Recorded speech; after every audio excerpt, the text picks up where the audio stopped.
My name is Justin Clue, and I'm here today with Will Sloan. And you're listening to the Important Cinema Club.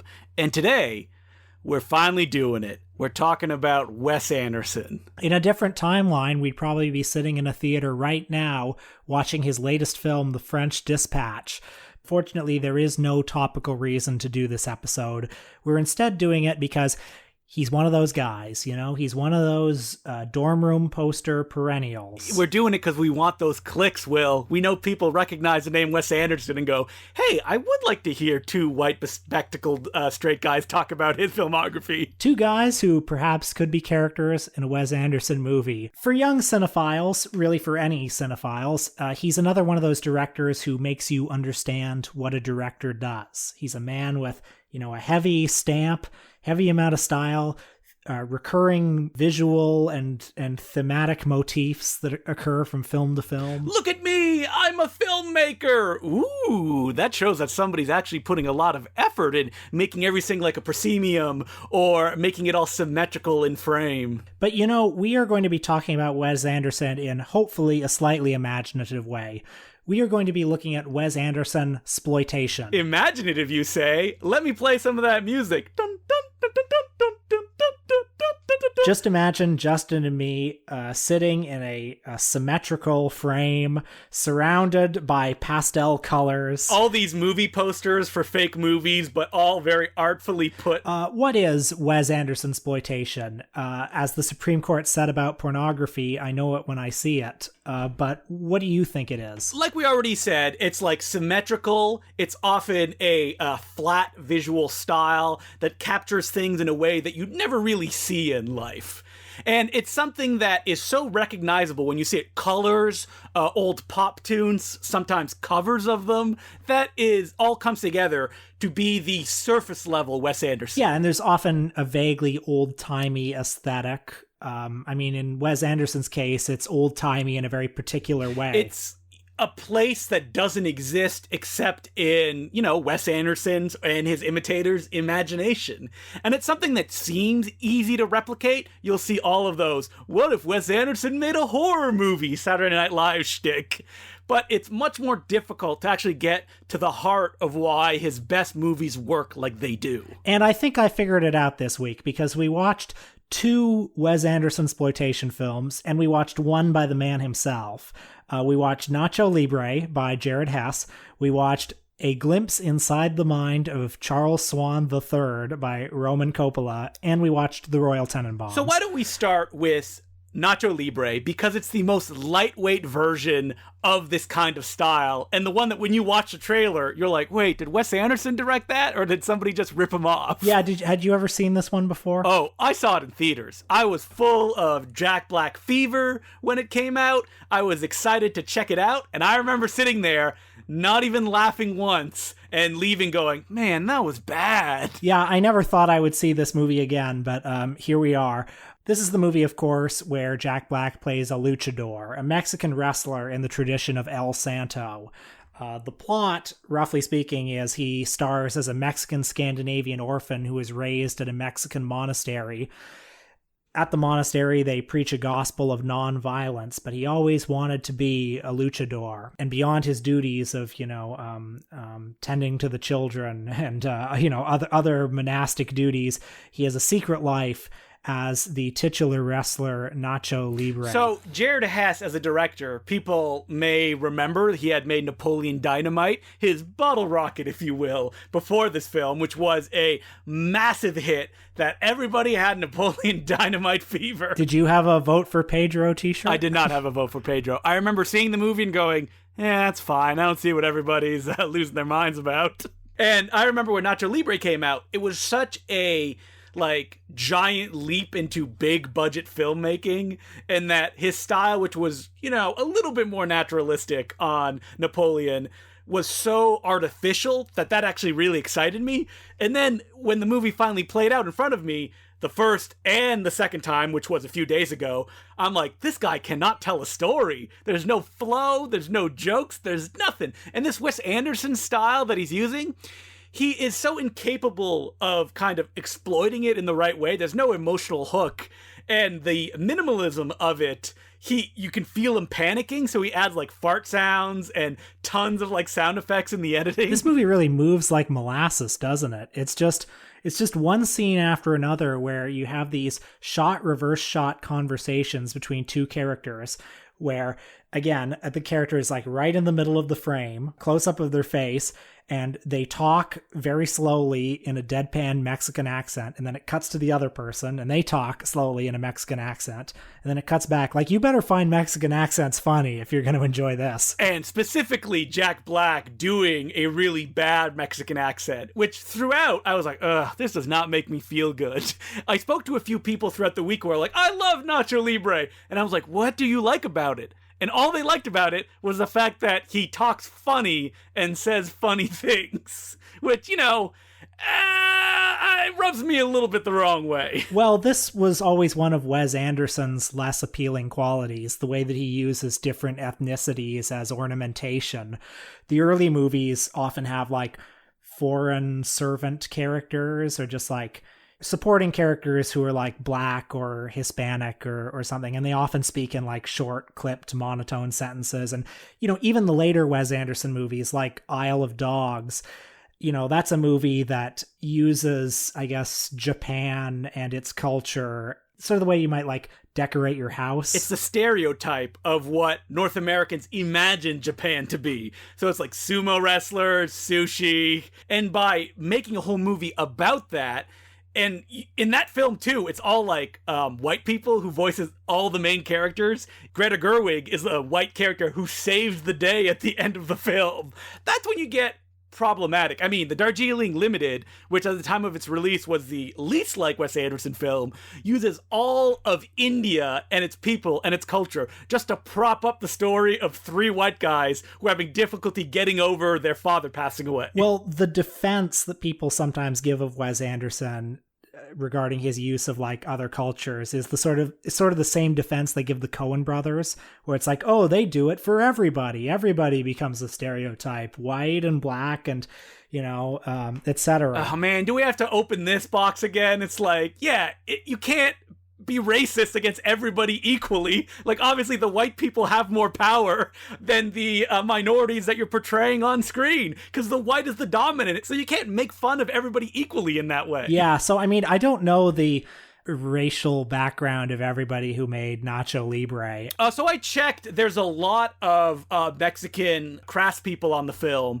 There's like a Mexican cinematographer, there was a Mexican producer, but it's like white guys who wrote it. It's a white guy who directed it. Yeah, I mean, I'm not trying to cancel this movie or anything. Digging up Nacho Libre just to bury it again. What I do think is it's a movie where like the central and perhaps only joke is, what if Jack Black spoke in a Mexican accent? Like, that seems like we're being sarcastic, but that's the only joke in the movie. And it prevents you from, or at least it prevents me from like getting involved in the movie, because like I'm always just constantly aware, oh yeah, that's Jack Black doing a Mexican accent. Like, I don't think he believes in the character. I don't think he believes in the material. And even from a storytelling perspective, like the idea of Jack Black being a wrestler, that's fun. A wrestler that loses all the time, I guess that's fun too.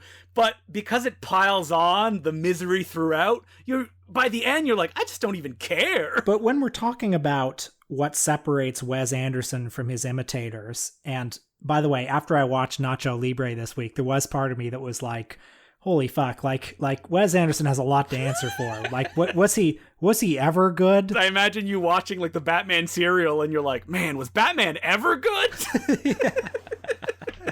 Yeah, but you're right. Like, Wes Anderson is so easy to imitate and parody that it makes you wonder, was there ever something there? Like, did he just kind of land on this style that had existed before in like Hollywood cinema, or more specifically in the French New Wave with people like François Truffaut with like Jules and Jim, Shoot the Piano Player, or even Jean-Luc Godard, Tout va bien, where you can see that like Wes Anderson definitely saw that movie and went, ooh, how could I steal that? One of the things that Anderson does that his imitators don't do is he creates these worlds that are modeled off of memories of the past and aesthetics from the past. But he also makes those worlds sad because he knows, and we know, that they're imaginary. And they also represent something that never really even existed in the first place. So, Like, in addition to being sort of kooky and lovely and charming, all of his movies are filled with that sense of melancholy, that sense of defeat. Like, not only is this not here anymore, but maybe it never was there. I think that the best Wes Anderson movies, what they have going for them is this completely artificial aesthetic that is visually appealing with elements that go completely against that. You know, with that visually appealing element and his aesthetics, you also have the deadpan performances that are centered in them. And that's what you would expect when you see this kind of very well manicured world. But when you have people like Gene Hackman in the Royal Tenenbaums, who are such a sore thumb within this, that are basically the film's emotional centers, that's when true meaning can come out of it. So we revisited the Royal Tenenbaums this week, and I'm happy to say that I think it holds up. I think it's very good. I would say that it's good for a lot of reasons that Wes Anderson, if he heard it, was like, oh, well, that doesn't make me feel good. Like the fact that it feels raw in his style. Like, after this, he would get more money, and he could do the movies exactly the way that he wanted to. And here you have camera moves where, like, the camera's shaking a little bit. New York feels like a city that isn't 100% controlled by him, which you don't get in the future movies. You're right. He has complete control over the costumes and over, like, what filters he puts on the camera lens, but he doesn't have complete control over the fact that he's actually shooting on New York streets. And it adds to that melancholy quality. It adds to that feeling of like, here's a family that look like they're trapped in time from whenever J.D. Salinger's heyday was. But they're surrounded by an actual city that has moved on. I mean, ever since then, Anderson has become a little bit more like Stanley Kubrick in the way that he's gone further and further and further into his own style. And by the way, I think like it's led to a lot of great places. I don't think it's necessarily led to artistic stasis, but it's different. And I do mourn a little bit this era of his career. Yeah, you miss that kind of raw feeling. And again, it goes back to performance like Gene Hackman, who famously did not want to make this movie and did not get along with Wes Anderson.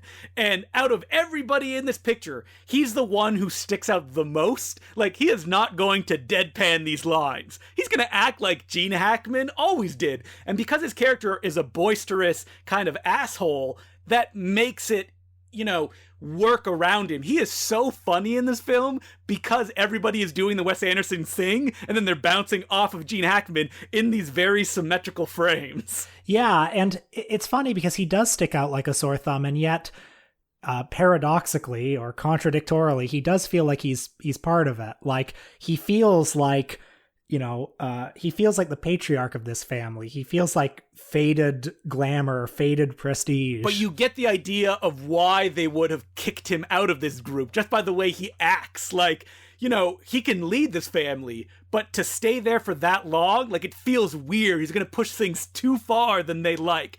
I mean, Angelica Houston and Ben Stiller also give non-deadpan performances, but they're still closer to the style of Wes Anderson than someone like Gene Hackman in this picture. I think the tone that Wes Anderson is going for, or thinks he's going for, is best embodied in Bill Murray, who, you know, is the quintessential Wes Anderson actor, because Bill Murray carries with him a lot of baggage of having been a beloved comedian for decades.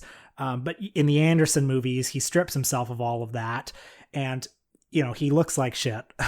So he carries with him that sense of somebody who, like, was once great, who you want to love, but there's something sad and tragic about him, and there's something beneath him that he's suppressing. I vividly remember going to see this movie in cinemas, which, when this memory struck me, I actually had to think, and like, who took me to this movie? Like, I think it was my dad, and I was 14 years old at the time, and I was like, why would he take me to this motion picture? Was it just because it was on? Was it like a big thing? Or did he just like Gene Hackman and want to see him in a movie again? Or maybe he liked Bill Murray, because that's how I ended up seeing Coffee and Cigarettes with my uncle, who, let me tell you, my uncle did not enjoy it, and I'm sure has never seen another Jim Jarmusch film.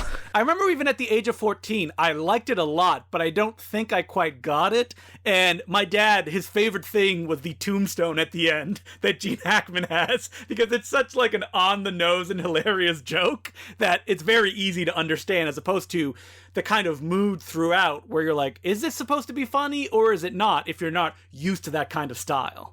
Why don't we talk about a failed Wes Andersonsploitation movie that I think would be useful to compare with the Royal Tenenbaums. That is, of course, a glimpse inside the mind of Charles Swan III, starring, in a very Gene Hackman-esque performance, Charlie Sheen. Oh my god. So, this is a movie that nobody likes. You know, after I said it a few days later, the real Wes Andersonsploitation movie we should have watched was Garden State. Yeah. Because that one was really popular, and it basically boils down his style to, like, there's no frills. There's not even that much visual invention to it, but it somehow popped for the general audiences. Inside the Mind of Charles III was a movie for no one. Well, that's a lie. It was a movie for Roman Coppola. That was it. It was also a movie for Charlie Sheen, who stars as the title character.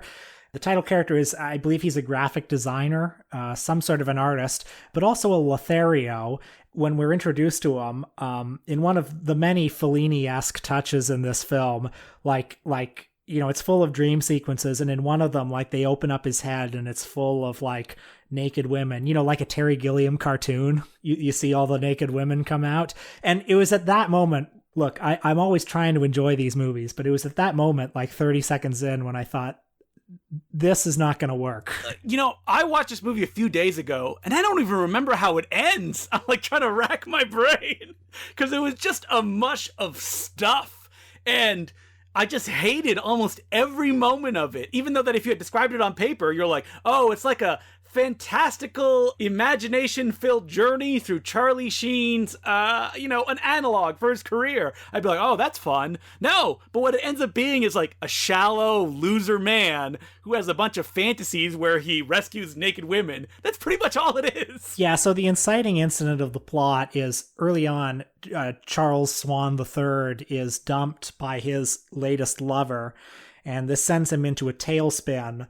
That's the plot, basically. Most of the movie goes between fantasy and reality. You see a lot of strange dream sequences. Like, there's one where, I mean, there's some pretty sexist stuff in here. Like, there's one where, like, he's imagining, like, the women in his life as some, like, underground, like, resistance called the Ball Busters or something like that. Oh yeah, or they're dressed as like indigenous people, and it's just terrible. There are some friends that he has. There's his sister, played by Patricia Arquette. There's his best friend, Jason Schwartzman. And there is his manager, played by Bill Murray, in a performance that made me realize I don't think I like Bill Murray anymore. Why not? I mean, look, we all like Bill Murray. We all like... There was a time when I once actively sought out his movies, but man, seeing him in this, it's like... Has Bill Murray tried any less than this movie? It looks like he doesn't even know where he is. I think what I hate about it is he shows up and there's just this kind of like... The movie has this implicit feeling of like, you're going to love this. Here he is, the guy you like, the guy you find so funny, the Zen master himself, Bill Murray, and he's here and he doesn't do anything and he looks like he's an alcoholic. Now, we should point out that the director of this, Roman Coppola, has written the stories of some Wes Anderson movies. Yeah, well, co-written. Co-written, yeah. Well, so he's involved in that world. And when you put him on his own... with this picture, there's just nothing there. It is all the negative parts that people don't like about Anderson's films taken flesh on screen. The central problem, I think, is that in the Royal Tenenbaums, like, Gene Hackman is lovable, but he's an abject figure. And, like, the lovability comes partly from the fact that Gene Hackman's a great actor and partly because, like this guy is so pathetic that, like, all you can do is sort of love him. But in this one, Charlie Sheen never lets himself appear truly foolish or truly unlikable. The film thinks that you like Charlie Sheen by the end of it, which is the thing that makes me the most angry. Like, it ends with, like, all the characters we met throughout the movie walking down the beach, and then you see the director and the crew, and you're supposed to be like, ah, yes, what a fun adventure we went through. Instead, you're sitting there and you're like, I hate this. The movie thinks you like Charlie Sheen right from the opening shot, where, like, he shows up, and, this is one of those movies movies. It's like JCVD or Max Rose, where it's all like, okay, we're taking this movie star who has so much baggage and we're doing a 90-minute meditation on this movie star and everything he means. And he's basically playing himself. But Charlie Sheen, I don't find that interesting a screen presence, and I don't care about his life. Like you said, JCVD, in that movie, you get to see Jean-Claude Van Damme as a loser, as a sad sack, as somebody whose life is not great. And Charlie Sheen never does that. Like, he's having problems. Will he be able to finish the cover for Jason Schwartzman's album? Who cares? Yeah, it's like his biggest problem is that he's fucked too much. Which, like, sorry, I don't care. Which, I can understand someone like Roman, that his life experiences have been mostly in the lap of luxury. So, he has difficulty understanding us common people. Well, the other problem compared to the Wes Anderson movies is, and this is more abstract and more difficult to pin down, but the Charles Swan III film looks good. Like, the production design is very good. But I don't sense that Roman Coppola has the same relationship with these aesthetics that Wes Anderson has with his own. They don't feel as specific and lived in as they do in, say, the Royal Tenenbaums, where in the Royal Tenenbaums, all of the weird kooky style comes from a particular love of, like, the Upper East Side in the 1920s to the 1940s, Well, you get the sense that Roman is a cinephile. He's seen Fellini's 8.5 a bunch of times, which is why you're gonna love Charlie Sheen tap dancing at his own funeral. But no, you just sit there and you go, okay, what is this emotionally giving me? It's not funny, so it's just like razzle-dazzle for the sake of it. So as we close out our discussion, I want to ask, are you a Wes Anderson fan? Would you identify yourself as like when he has a movie out, do you get excited? I do get excited, but I wouldn't call myself like an obsessive. Like, I'm not like, oh man, I can't wait. It's like, I like it. I like his movies.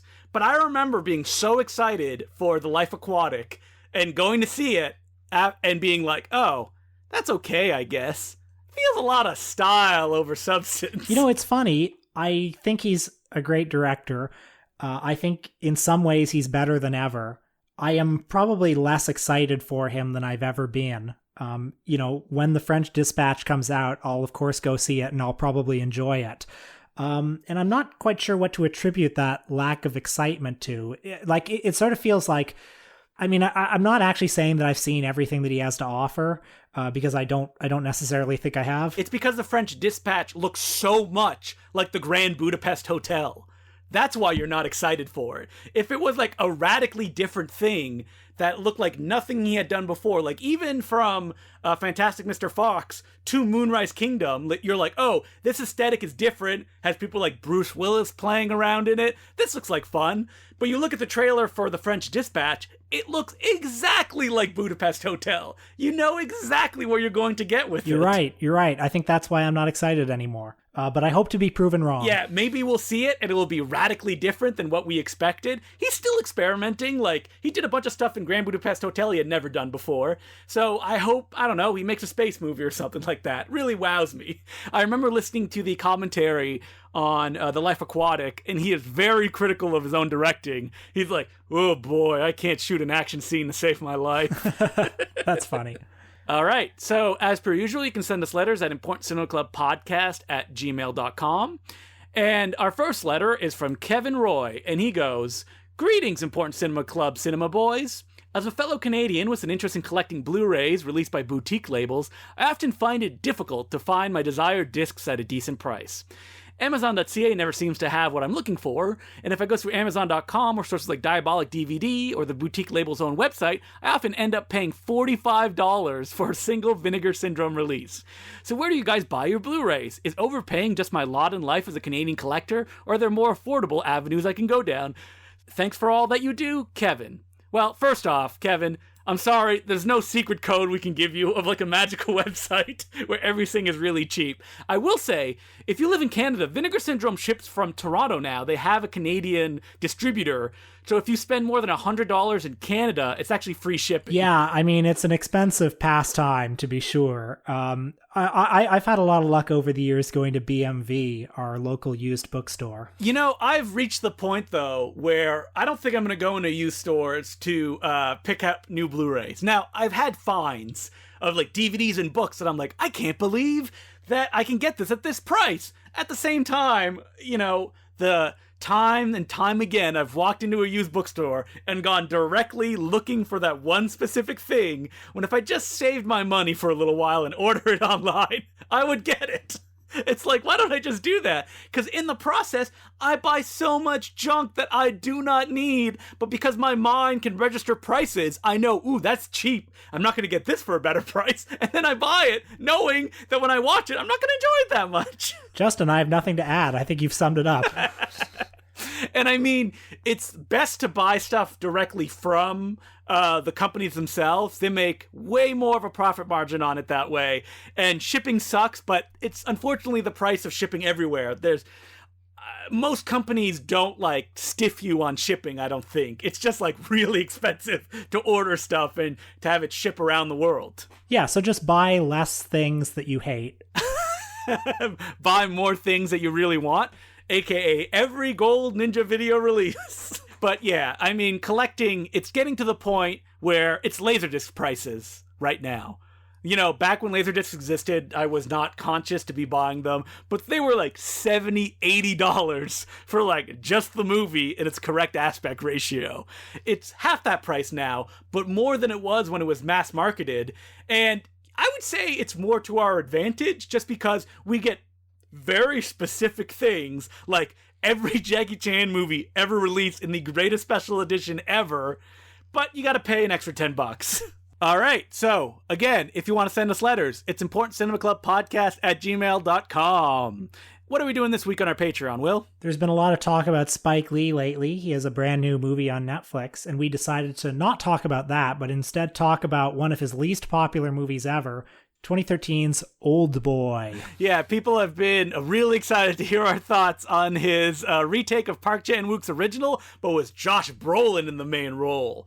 Will it be great? Have we rediscovered a film that audiences at the time just tossed away? You'll have to listen to find out. $5 a month, patreon.com/theimportantcinemaclub. So speaking of boutique Blu-ray labels, you know, why not just advertise Gold Ninja Video a little bit? It's the boutique label that I run, and me and Will do a whole line on it called the Important Cinema Club Bargain Bin Classics. And we've worked on such great films as The Dragon Lives Again, the Bruceploitation film where he goes to hell, or the Three Stooges collection where we did all of his public domain shorts. Oh, well, we just did Strangler of the Swamp, and that's brand new. The Poverty Row horror classic, Strangler of the Swamp, which you can get with our immaculately researched audio commentary, plus several bonus movies from the career of German emigre filmmaker Frank Wisbar. Including one that you cannot find anywhere on the internet that's hidden on that disc. And also Devil Bat's Daughter, his infamous sequel to the Poverty Row monster movie classic.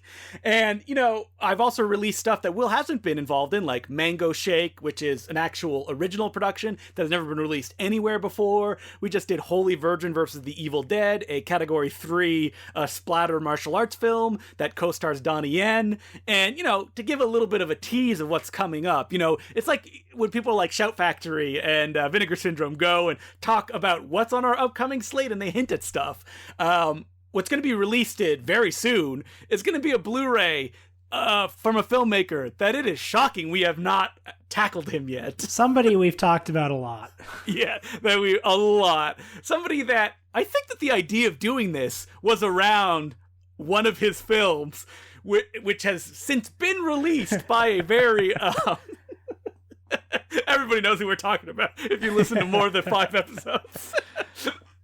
But yeah, so we're tackling him and we're doing movies that not that many people talk about. So we'll actually announce that officially. And there's a lot more that's lined up after that, including one of the craziest releases that we have ever done and will probably kill me by the time I'm finished doing it. But I'm really excited to get to it. Again, something that we've talked about before, and no one has treated with this kind of respect. Because that's what I think is the mantra of Gold Ninja Video, is treating stuff with respect nobody ever else has before. Like, even someone like Frank Wisbar, he made a lot of movies. There's no special edition of any of his films, because I guess distributors consider like, nobody would want to hear about him, so it doesn't really matter. We don't even need to get a commentary track. But we know that the Wisbar heads are out there. Or there's people that are just hungry of being like, I'd watch something like Strangler of the Swamp, but I want to know the context around it, like who made it, how did it come about, and that's what, the releases at Gold Ninja Video offer.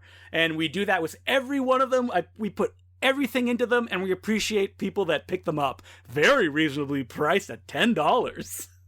So you can pick those up at goldninjavideo.com, and they are limited editions. Like, at this point, Dragon Lives Again is out of print, Kung Fu Zombies out of print, Wolf Devil Director, the films of Pearl Chang are out of print. So you gotta act now. And I should say, because I get emails all the time about out-of-print titles being like, please, do you just have one hidden somewhere? And the thing is, like, it wouldn't be fair to people that like bought those limited editions for me to go, oh yeah, I found some more. Like, I'm not Charles Band, where I'm like, I found some classic VHS boxes in the warehouse 25 years after they were released. But they may end up reprinted in a different way. Like, they will not be like those releases. Like, maybe the booklet will be missing, or maybe special features will be missing, just because it's not fair to turn around and go, oh, we're going to reprint more, because there's value in something being limited edition. And you can stare at that Three Stooges disc and be like, I'm one of the few people that have one. So what are we doing next week, Will? Next week we are returning to Hong Kong, but not in a way that you may anticipate. That's such a stupid thing to say. We're going to be talking about Cynthia Rothrock. Justin, who is Cynthia Rothrock? Cynthia Rothrock was a North American martial arts performer who won a lot of competitions and forums. She got spotted by a Hong Kong talent agent and ended up in Hong Kong working on stone cold classics like Yes Madame with Michelle Yeoh, Shanghai Express, aka Millionaires Express, the Sammo Hung directed joint, Magic Crystal, a Wong Jing picture. She did not work for a very long time in Hong Kong, but I think it'll be fun to watch her films and talk about what her presence brings to these very particular Hong Kong productions. And what's fascinating about her career is that it continued after that into the dregs of Hollywood filmmaking. She worked with people like Leo Fong, Godfrey Ho, and our favorite, David Dakota. That's right.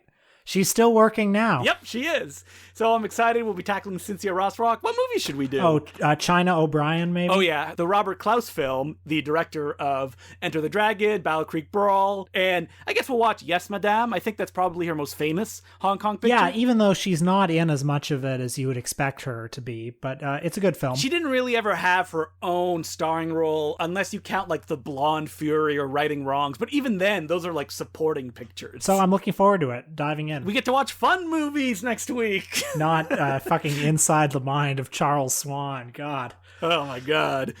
So until then, my name's Justin Glue. I'm Will Sloan. Thanks for listening. Hello, Justin here, interrupting briefly to thank some of our new Patreon subscribers, who include Jack Book, Avery Brooks, Galen Wilson, Eric Gilliland, Alex Lines, Cole Flowers, Elijah Juan Butler, Robbie Cheshire, Clint Eisinger, and Alex Wilson. Thank you very much for becoming Patreon subscribers. We could not do it without you. And as per usual, if you could follow us on the social medias, I'm at DeCloux, D-E-C-L-O-U-X, the letter J, and Will is at Will Sloan, ESQ. It would be very much appreciated. We also have Twitter pages. If you go on Twitter, just Important Cinema Club. Same thing on Facebook. Search Important Cinema Club, will come right up. And if you're a fan of Gold Ninja Video, follow Gold Ninja Video on Twitter. Yep, that's our name. It's real easy to find.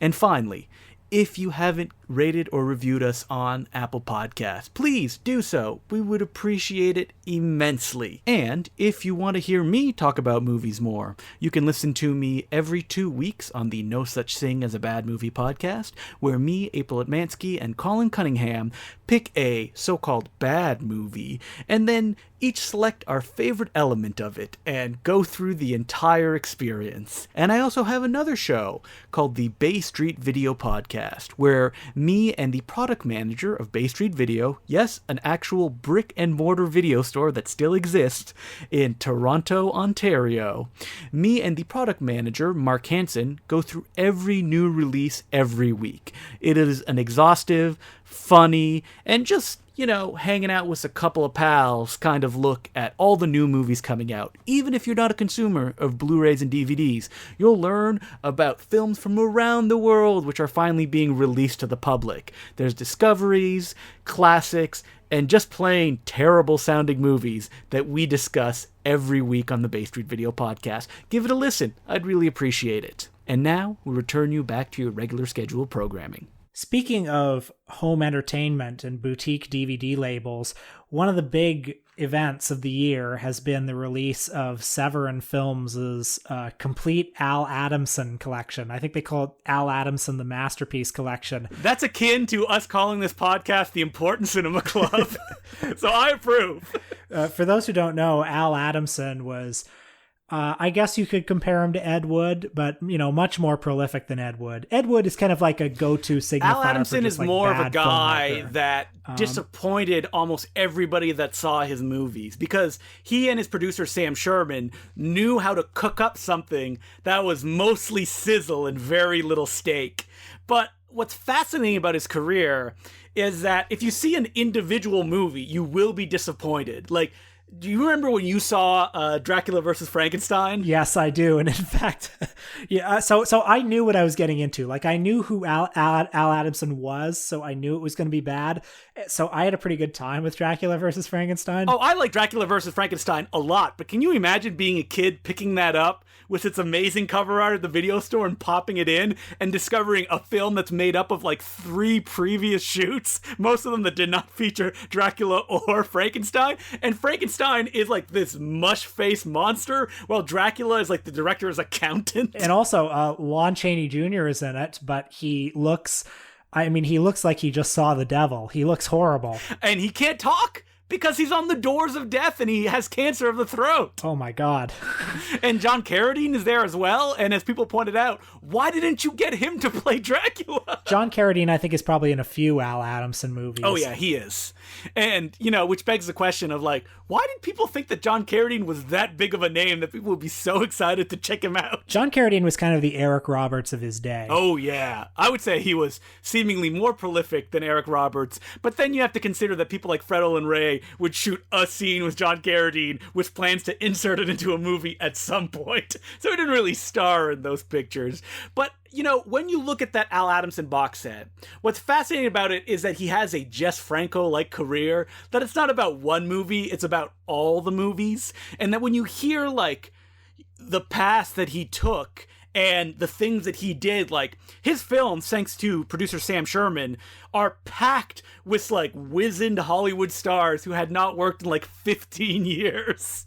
Because he just liked these people, and he wanted to put them in movies. The films are also shot by, like, Vilmo Zsigmond, because he was new to the country, and nobody else would give him a job. So he shoots 5 Bloody Graves. The one that I'm really excited to finally watch is Blazing Stewardesses, which, is an R-rated sex comedy that originally was supposed to star the Three Stooges. And by that you mean the one stooge and 2 other guys. It was going to be Moe, who was the last remaining original member, plus Curly Joe. And in the Larry slot, because Larry had suffered a stroke, they were going to get Emil Sitka, who was like one of the supporting guys in a lot of the Stooge movies.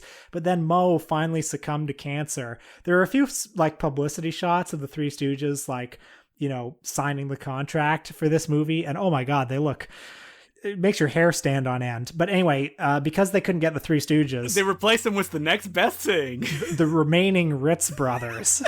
The flipping Ritz Brothers. So just two of them, but I'm excited to finally watch that. Just flipping through the amazing layout that Severin put out for this box set, which I have to say cost like 300 Canadian dollars. I think it was like 170 US if you bought it from their website, but like that's a lot of money.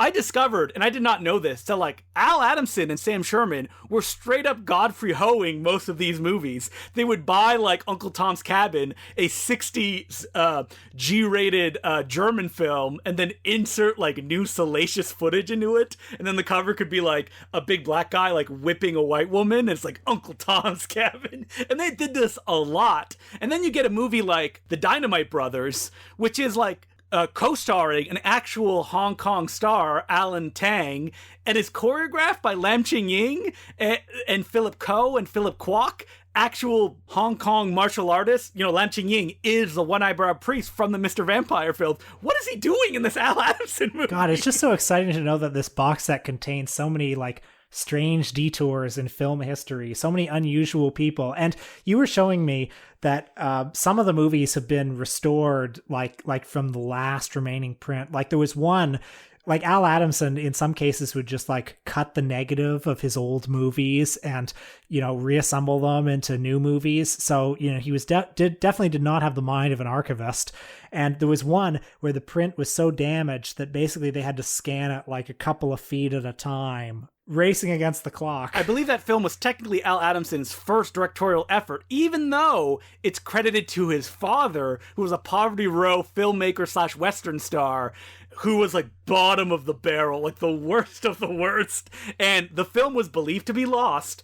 But while David Gregory, the guy who runs Severin, was putting this box set together and was directing and editing the documentary, they found a copy of it. I'm sure, like, just terribly destroyed, and they were able to remaster it and put it on this set. There's even, like, a book that goes through all the production history of every movie, like, what film it's from, what's, like, art, and, like, what they had to do to actually get the film in the best way it could ever look on these Blu-rays. Oh, wow. You know, despite everything, I am happy to be alive right now. For this kind of stuff. I mean, you look at Al Adams's career, you're like, he did westerns, he did tons of blaxploitation films, blaxploitation martial arts films that starred Jim Kelly, and he also did a musical, Cinderella 2000, which was supposedly his main passion, an erotic musical that was shot in Todd A.O. widescreen process, which is what they used for Oklahoma, the classic musical version. And now, you know, you probably wouldn't buy those films on their own, but you're going to buy them when they're all collected together, if you can still get a copy, because I believe they're pretty much out everywhere. First of all, I have bought a few of them on their own. So.